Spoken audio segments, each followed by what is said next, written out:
Shalom, selamat pagi jemaat Tuhan. Berjumpa kembali dalam doa pagi online.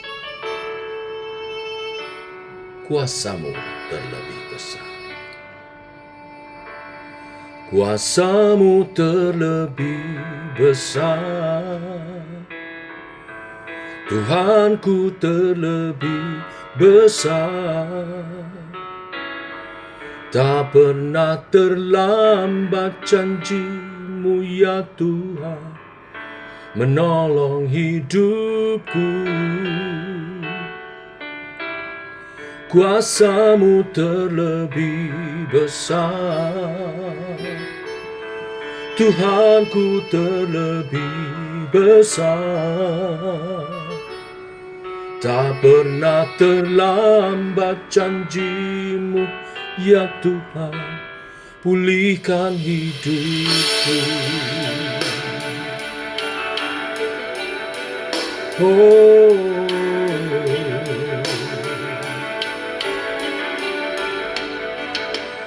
Hanya Kau Tuhan penolongku,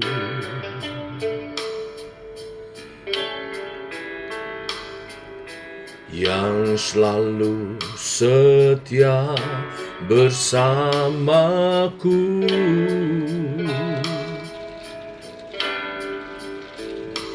Kasih-Mu yang sanggup mengubah kehidupanku. Sungguh ku berserah, sungguh ku percaya, kuasa-Mu terlebih besar,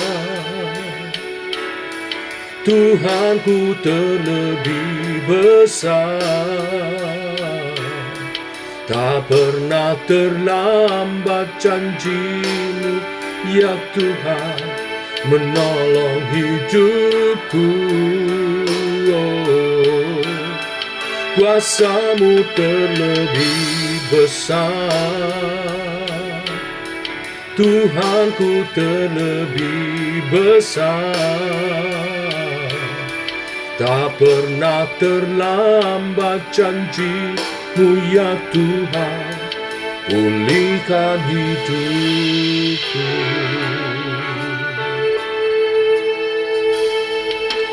Hanya Kau Tuhan penolongku,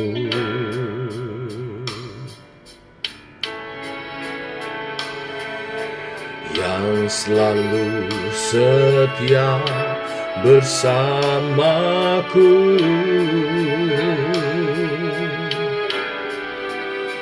Kasih-Mu yang sanggup mengubah kehidupanku. Sungguh ku berserah, sungguh ku percaya, kuasa-Mu terlebih besar, Tuhanku terlebih besar, tak pernah terlambat janji-Mu ya Tuhan, menolong hidupku. Kuasa-Mu terlebih besar, Tuhanku terlebih besar, tak pernah terlambat janji-Mu ya Tuhan, pulihkan hidupku.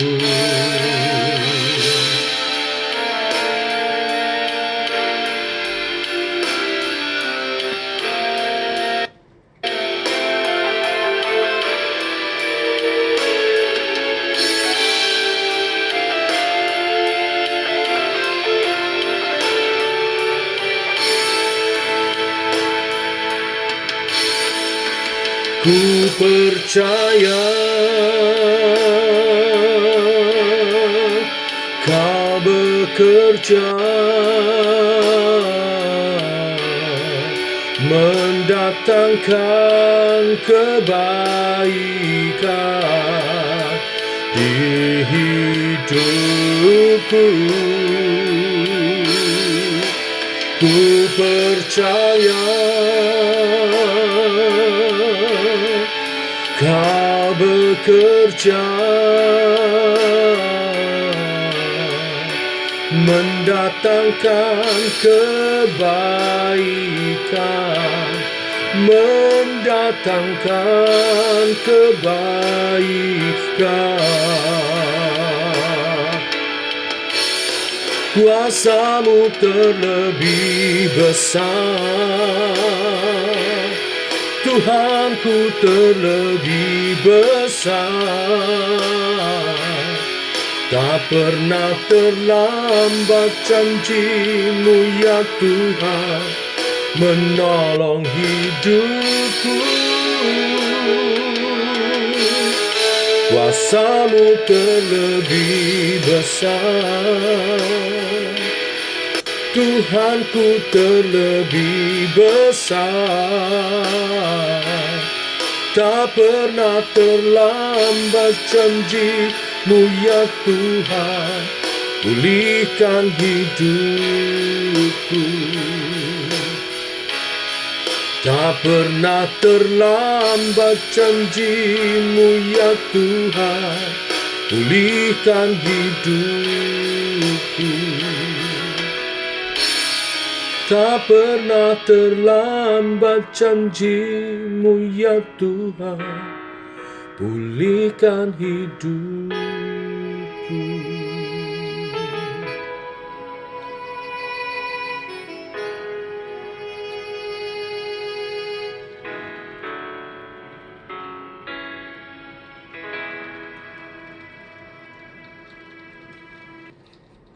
Tiba waktunya untuk kami merenungkan firman-Mu. Firman-Mu lah suluh dan terang bagi jalan kami. Berfirman Tuhan, terangi jalan kami, tuntun langkah kami oleh kebenaran firman yang sebentar kami renungkan. Dalam nama Tuhan Yesus Kristus. Amin. Bapak Ibu, kita lanjutkan renungan firman pagi hari ini. Markus pasal 1 ayat 40 sampai 45. Demikian firman Tuhan. Seorang yang sakit kusta datang kepada Yesus.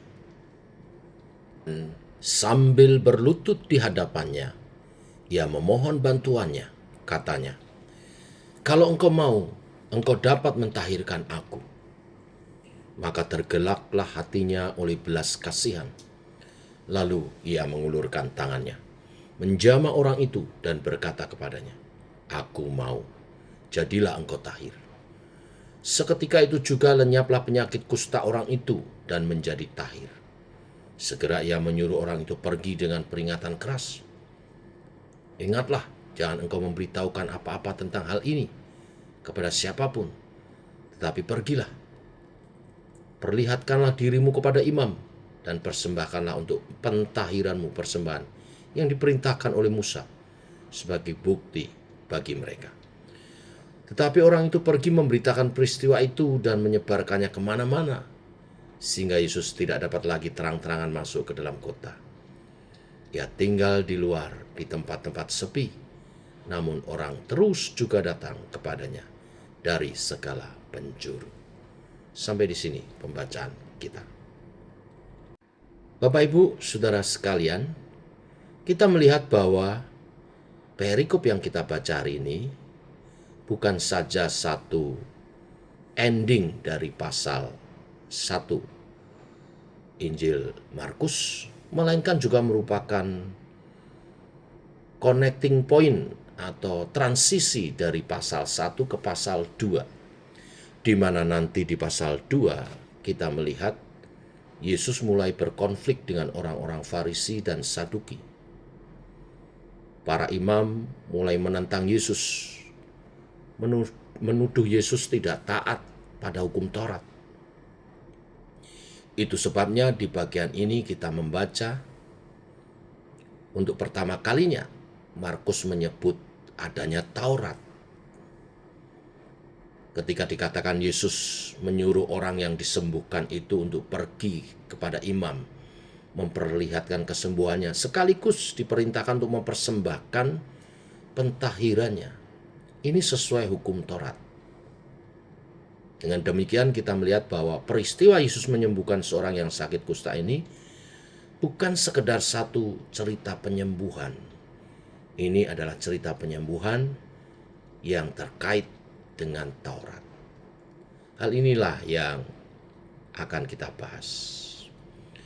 Bapak Ibu, kita melihat di pasal ini, di perikop ini, Yesus mulai terkenal, di mana sebelumnya dalam pelayanannya dia memberitakan firman dengan penuh kuasa.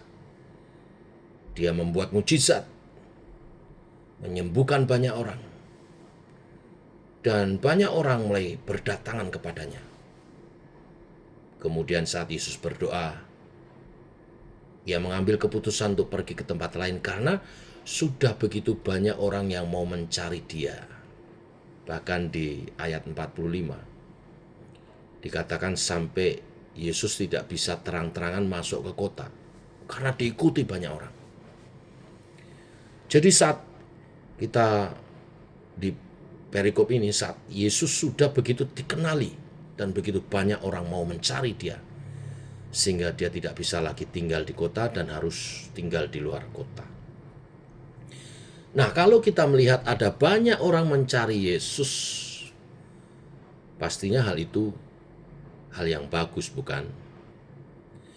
Kita pasti mau kerajaan Tuhan menyebar dan meluas. Dan kalau banyak orang mencari Yesus, itu berarti akan lebih banyak orang mendengar berita dari Yesus. Ini satu hal yang baik, tetapi kita juga bisa melihat ini sebagai tanda hal yang buruk. Karena lebih banyak orang datang kepada Yesus bukan berarti mereka semua mau mendengar Yesus. Itu juga berarti akan lebih banyak lagi orang yang mau menuduh Yesus dan membunuh Yesus. Sebagaimana di pasal 2 yang akan datang. Orang datang kepada Yesus bukan cuma orang-orang sakit yang mau disembuhkan, tetapi juga yang mau menuduh Yesus. Dalam konteks gereja sekarang, tentu kita mau gereja berkembang. Dan waktu gereja berkembang dan bertambah jumlahnya, itu pasti baik. Tapi jangan anggap waktu gereja berkembang dan orang datang bertambah banyak, pasti semua bertambah baik. Karena bertambah banyak yang mencari Yesus, waktu jumlah lebih banyak, mungkin berarti juga mengundang lebih banyak orang yang mau menolak Yesus, yang mau menuduh Yesus, bahkan yang membenci Yesus. Seperti kita lihat di pasal 1, Yesus begitu dikenal, sampai pada puncaknya di perikop ini. Tetapi di pasal 2, Yesus langsung dituduh, ditolak, dimaki. Itulah yang kita lihat dari struktur Injil Markus ini. Di 40 Markus menulis seorang yang sakit kusta datang kepada Yesus. Banyak komentator mengatakan bahwa yang disebut sakit kusta dalam tradisi Yahudi adalah sakit yang dikutuk oleh Tuhan. Orang yang sakit kusta tidak boleh beribadah, tetapi juga najis dan tidak boleh bersentuhan dengan manusia. Dalam tradisi Yahudi umat Tuhan, orang yang sakit kusta dikutuk oleh Tuhan, maka tidak boleh beribadah. Juga ditolak oleh manusia, oleh masyarakat, mereka dibuang. Bahkan bila berpapasan mereka harus berteriak, kusta, kusta, najis, najis, supaya tidak menular kepada orang lain. Orang yang sakit kusta pada zaman itu betul-betul menjadi orang yang cut off, tidak ada relasi dengan Tuhan karena dia tidak boleh masuk bait Allah. Juga tidak bisa berelasi dengan manusia karena siapapun yang menyentuh orang yang sakit kusta akan menjadi najis. Sekali lagi, jadi orang yang sakit kusta ini tidak ada relasi, tidak ada komunikasi, tidak bisa beribadah, betul-betul berada dalam titik yang paling rendah. Dan pada saat inilah Markus mengatakan bahwa orang kusta itu datang kepada Yesus. Ia berlutut, dia memohon bantuannya, dia berkata kepada Yesus, "Kalau engkau mau, engkau dapat mentahirkan aku." Orang yang sakit kusta ini sungguh-sungguh percaya bahwa Yesus bisa menyembuhkan dirinya. Dia mengakui kuasa Yesus. Dia setidaknya percaya bahwa Yesus adalah utusan dari Tuhan.